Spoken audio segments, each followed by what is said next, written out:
Bonjour, je m'appelle Daniel Monnier, je suis militant de la France Insoumise.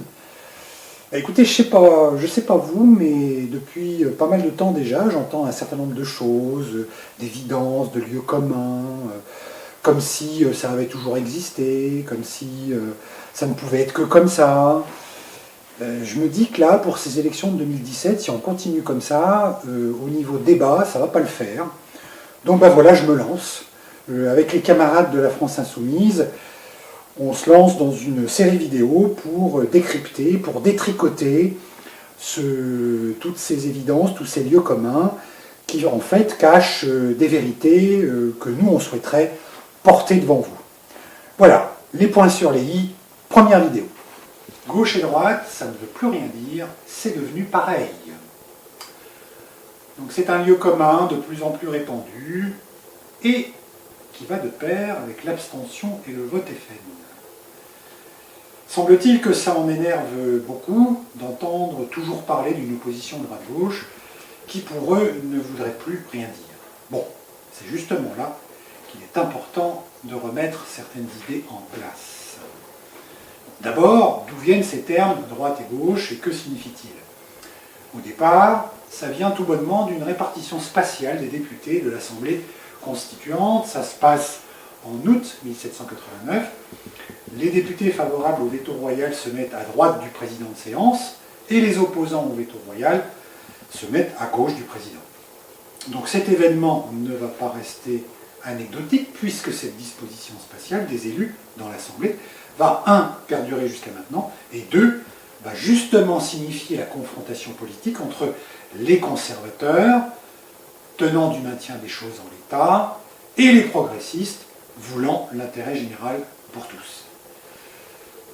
Bon, pour définir plus précisément gauche et droite, le plus efficace, c'est justement de rester dans l'histoire. La première confrontation majeure entre gauche et droite a été celle de la souveraineté, à partir de la question qui décide et pour les intérêts de qui. La prise de la Bastille le 14 juillet 1789 est la contestation du pouvoir royal par le peuple. C'est la remise en cause de la capacité d'un homme, le roi, et de sa classe sociale, l'aristocratie, de décider pour tout le monde. Heureusement, arrive l'abolition des privilèges lors de la nuit du 4 août 1789 et la déclaration des droits de l'homme et du citoyen qui, à elles deux, marque la naissance politique du peuple souverain. Le pouvoir de décider s'inverse. Ce n'est plus celui d'une personne et de sa caste, mais celui du peuple entier, constitué de citoyennes et de citoyens devenus maîtres de leur destin, qui, par exemple, élisent des représentants chargés de prendre des décisions en leur nom. Les progressistes voulaient l'instauration de la République, par opposition, les conservateurs voulaient le maintien de la royauté. Ce combat entre royalistes et républicains a duré presque un siècle, de 1789 à 1870. À cette date, l'instauration de la République devient définitive, mais cette continuité de la République est loin de signifier le plein exercice de la souveraineté par le peuple, nous le verrons plus tard. La deuxième confrontation majeure, qui elle est plus que jamais d'actualité, c'est celle du partage des richesses. Question, qui détient la propriété et à qui va la richesse générée par cette propriété et dans quelle proportion? Vous l'avez compris, c'est le combat du socialisme contre le capitalisme qui coïncide à peu près avec la naissance de la Troisième République en 1870. Grosso modo, les bourgeois veulent conserver leur propriété et le maximum des revenus qu'elle leur rapporte, et les ouvriers qui travaillent dans les ateliers des bourgeois veulent un revenu décent qui les fasse sortir de la misère, qui leur procure un temps de travail qui n'occupe pas toute leur vie, mais laisse aux enfants le temps d'étudier, aux adultes du temps libre pour s'occuper d'eux-mêmes, et aux vieux le temps d'un repos complet bien mérité. Nous arrivons à la troisième confrontation, la plus récente, et elle aussi en pleine actualité, c'est celle de la préservation de l'environnement. L'écologie politique est née avec la candidature de René Dumont à l'élection présidentielle en 1974. Il est la première personnalité à mettre en avant la nécessité de tenir compte des limites de notre planète Terre, ce qui entraîne que nous ne pouvons pas compter sur une croissance économique et industrielle infinie à partir de ressources terrestres qui, elles, s'épuisent. A contrario, les conservateurs capitalistes veulent garder les profits qu'ils tirent de l'exploitation des ressources naturelles et de l'expansion de l'industrie.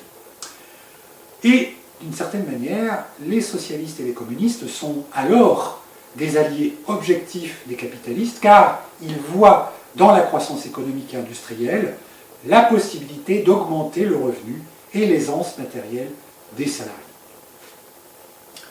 En résumé, donc, sur le plan démocratique, les conservateurs veulent être les seuls à décider. Ils se sont fait imposer une république dont ils ne voulaient pas. Sur le plan économique, les conservateurs sont capitalistes. C'est à eux que doit revenir l'essentiel de la richesse que leur entreprise produise, quand bien même c'est le travail des salariés de ces mêmes entreprises qui produit l'essentiel de cette richesse. Et les conservateurs se fichent pas mal d'épuiser les ressources naturelles. La nature doit être au service de leur enrichissement. Bon, à l'inverse, l'intérêt général, celui que nous voulons, mis en avant par les progressistes, c'est que tout le monde puisse décider, que la richesse produite par tout le monde revienne logiquement à tout le monde, et que l'environnement naturel soit, là aussi, en toute logique, préservé, parce qu'il est le garant de la vie humaine et de toutes les espèces vivantes nécessaires à l'équilibre de notre planète Terre. Donc les choses sont claires. Droite et gauche, ça n'est pas pareil. Être de droite, c'est mettre les intérêts particuliers de quelques-uns au-dessus de l'intérêt général pour tous, et être de gauche, c'est mettre l'intérêt général au-dessus des intérêts particuliers.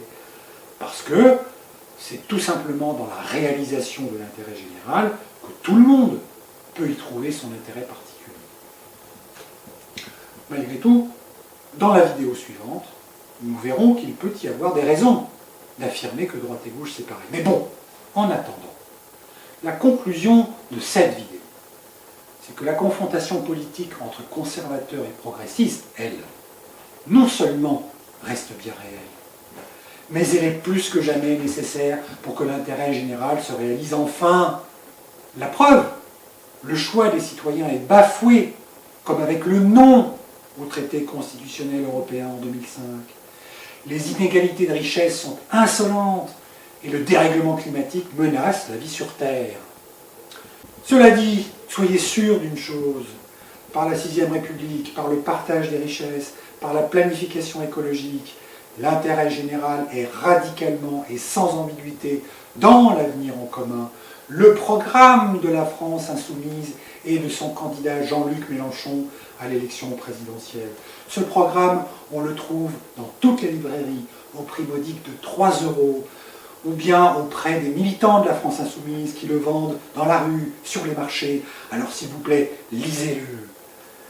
Voilà, nous arrivons au terme de cette vidéo. Si elle vous a plu, forcément, comme d'habitude, vous mettez le petit pouce bleu, vous partagez dans vos réseaux sociaux, vous partagez avec vos adresses internet. Et puis surtout, dites autour de vous, nous avons besoin de vous.